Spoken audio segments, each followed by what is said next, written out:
Please sit in a comfortable meditation posture and close the eyes.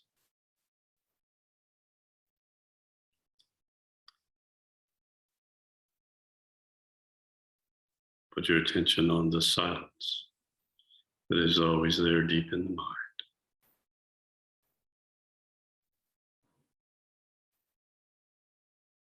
Connect with that silence.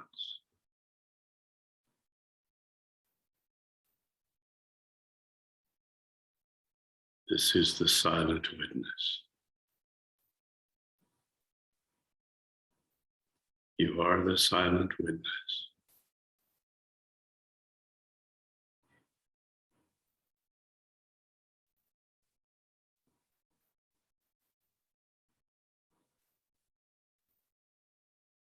Now, from this platform of the silent witness, observe the reading of the Yoga Vasishta, Book 3, Chapter 121.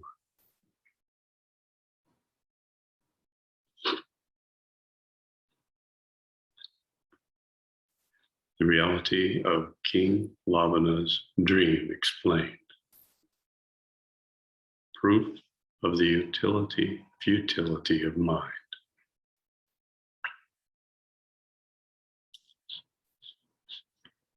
The tribal continued.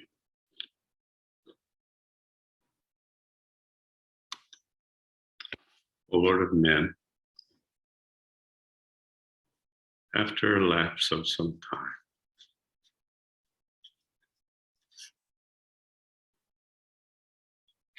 there occurred a famine in this place, owing to the drought of rain.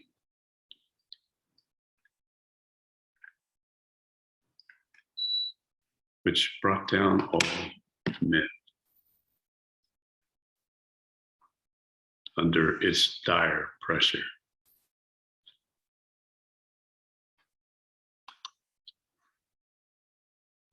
Pressed by extreme scarcity,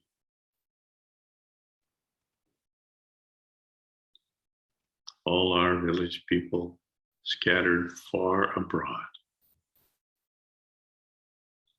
and they perished in famine and never returned.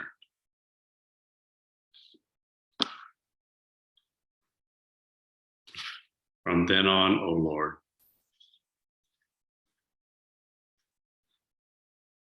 we were exposed to utmost misery.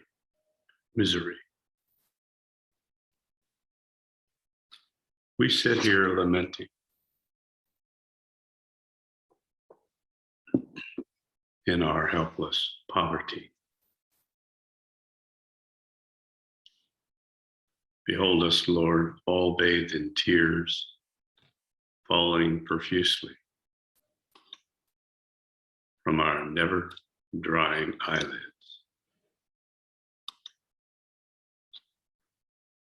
Vasishta speaking. At hearing these words from the mouth of the elderly lady, the king was lost in wonder. Looking at the face of his follower, the faithful minister, he remained in dumb amazement, like a figure in a picture.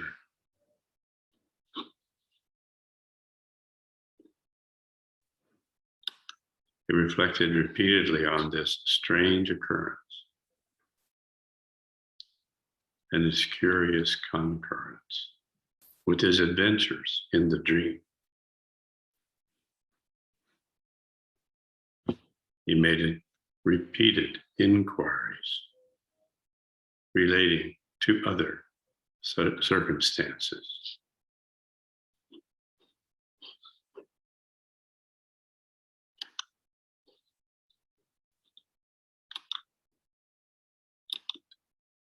The more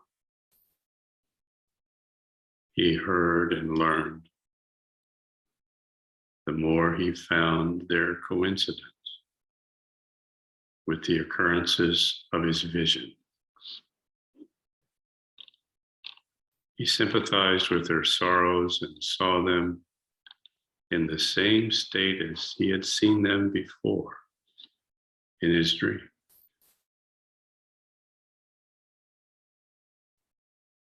Then he gave suitable gifts and presents to relieve their wants and sorrows. He stayed there a long while and pondered on the decrees of destiny.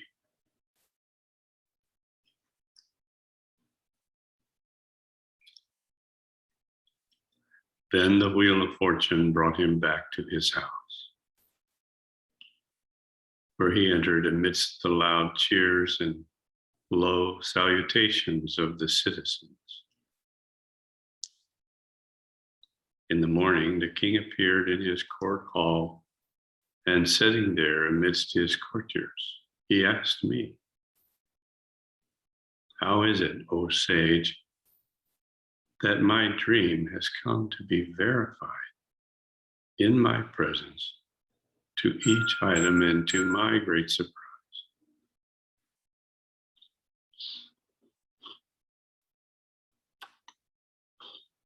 They answered me exactly and to the very point all that I asked of them.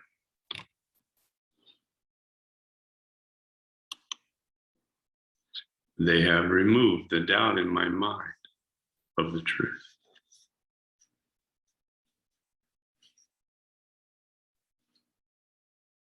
Like winds, disperse the clouds of heaven.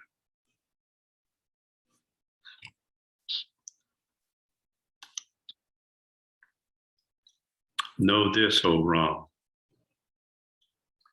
It is the illusion of ignorance, of Vidya, that is the cause of great many errors. It makes untruth appear as truth and represents sober reality as unreality.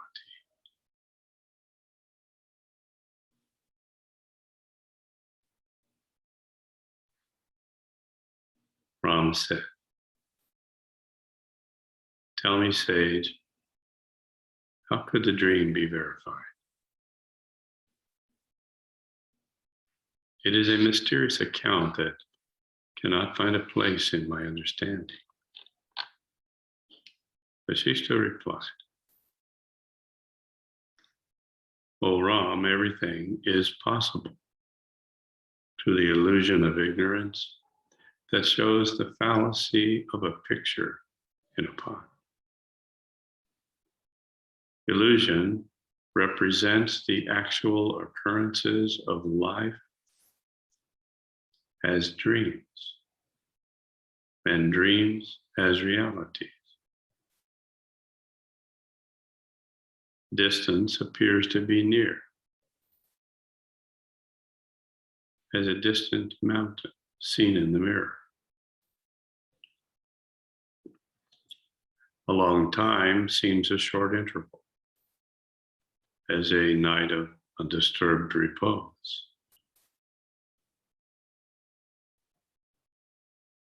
What is untrue seems to be truth, as in dreaming one's own death in sleep.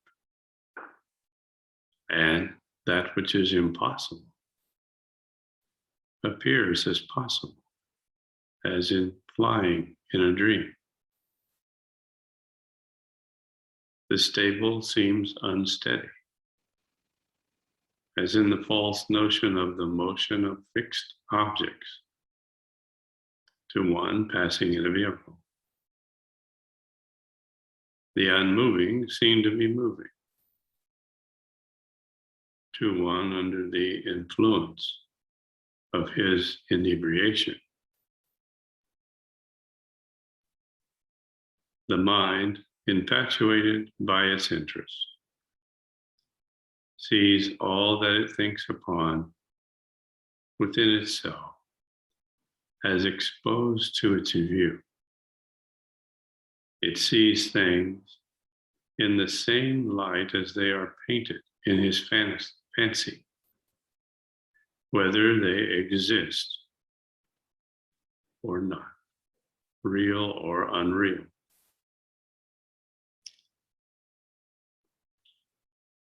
As soon as the mind contracts its ignorance by the false notions of I and you, it becomes subject to endless errors without beginning, middle, or end.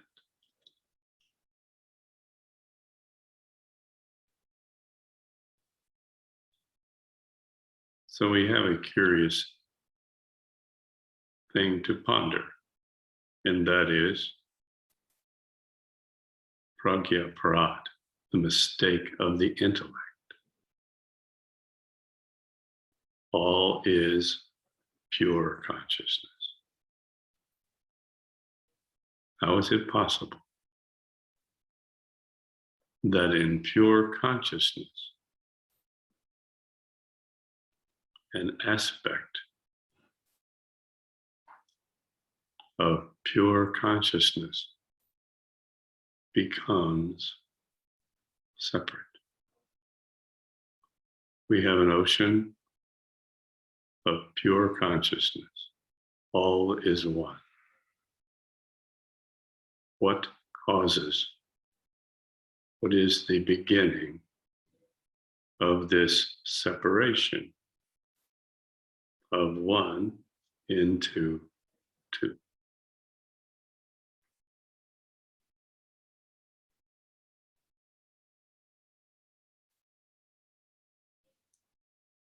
This field of pure consciousness is the field of all possibilities. And one possibility out of all possibilities, infinite possibilities, must be the possibility that consciousness fragments itself. And that's all we can say about it. To us, it seems, when we first think about it, an amazing situation.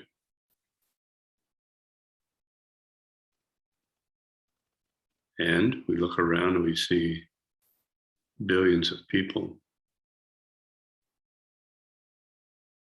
billions of animals, assuming each one is the body of a jiva. We realize this must be traced back to incredible many instances of pure consciousness separating itself.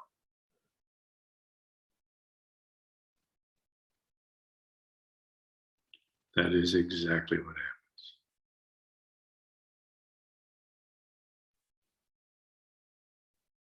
And when this separation occurs,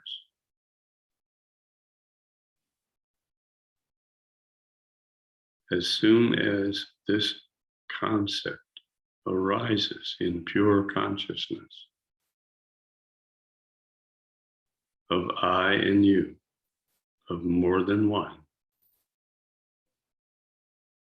then it explodes into endless errors.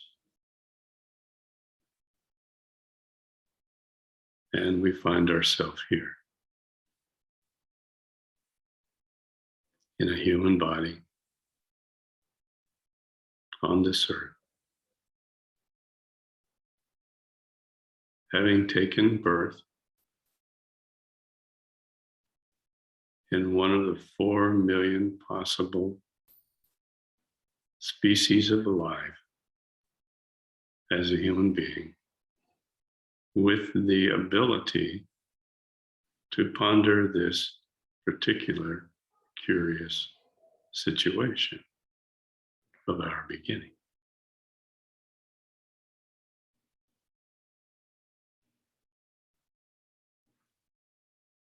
It is notion that gives shape to all things. It makes a kalpa age appear as a moment, and it prolongs a moment of time to a whole kalpa.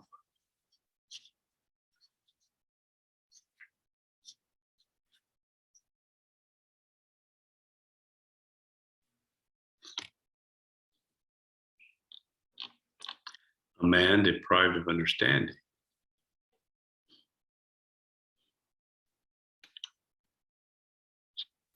believes himself to have become a sheep and a fighting ram, thinks himself to be a lion in his ideal bravery.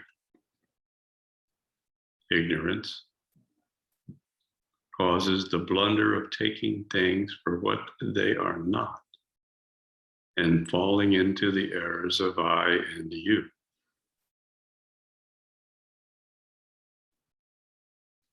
All errors in the mind produce errors in actions also. It is by mere accident that men come into possessions of the objects of their desire. And it is custom that determines the mode of mutual dealings.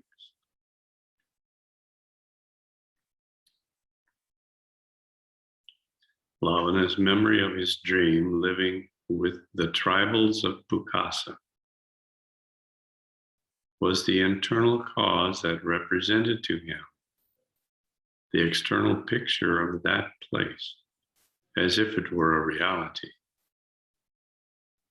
As the human mind is liable to forget many things that it had actually done, so it is susceptible to remember those acts as true, which were never done, but merely had been thought upon in the mind.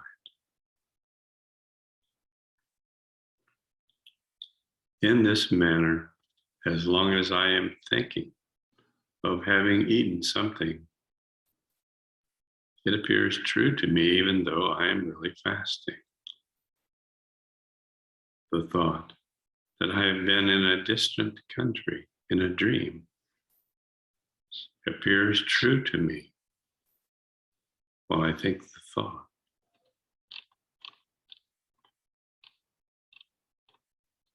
This is how the king came to find the same conduct where the tribals lived by the Vindhya mountains. He had been impressed with this notion in his dream, as said before. Again, Lavana's false dream of the tribals took possession of their minds also. The notion of Lavana settled in the minds of the tribals, just like the thoughts of these people arose in the mind of the king. The same sentiments and figures of speech occur to different poets of different ages and countries. So it should not be unexpected that the same thoughts and ideas should arise simultaneously in the minds of different men. A common experience, we find notions and ideas stand for the things themselves, otherwise nothing is known to exist at all.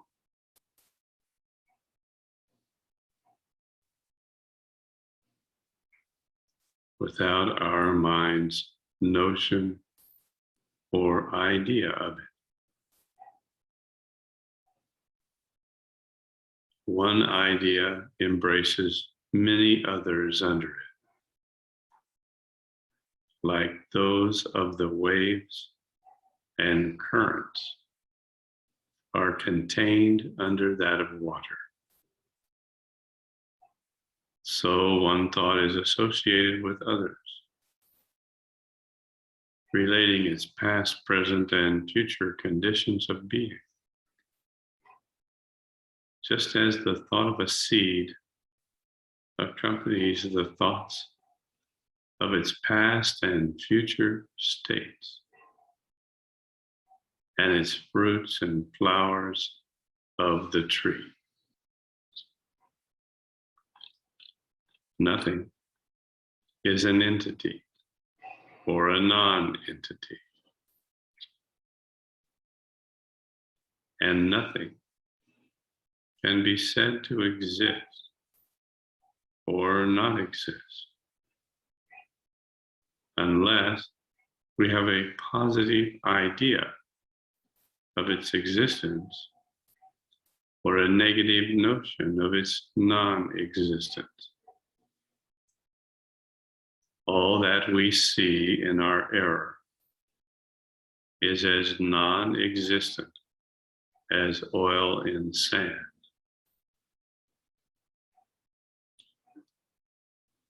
In reality, the bracelet is nothing but a form of the substance of gold.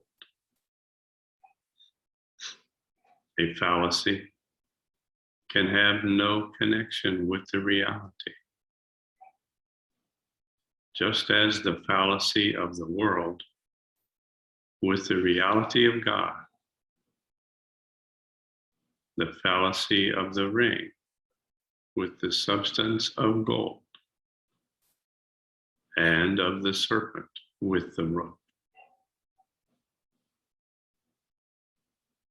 The connection or mutual relation of things of the same kind is quite evident in our minds. The relationship between gum resin and the tree is one of dissimilar union and affords no distinct ideas of them in our minds. Minds are also spiritual substances.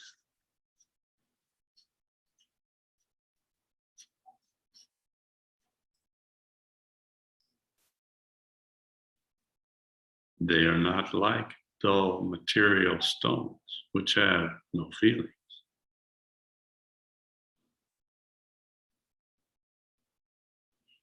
All things in the world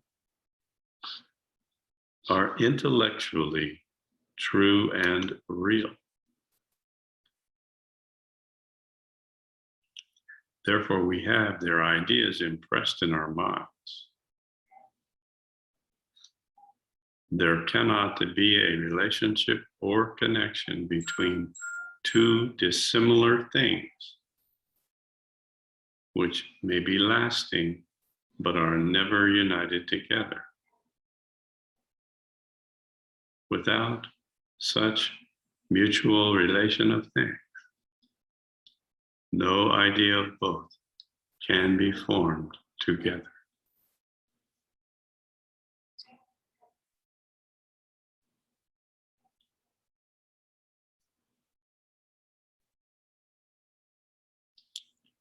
Now continue established in the silent witness.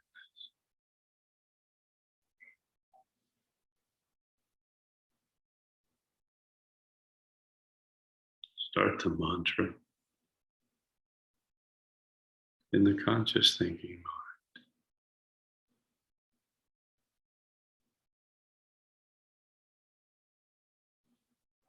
Let it go. Follow the mantra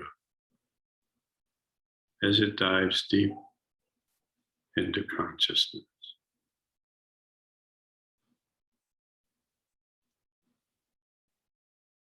Touching on the individual karmic traces that have been enlivened. by the reading of the Yoga Vasishta.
Jai Gurudev.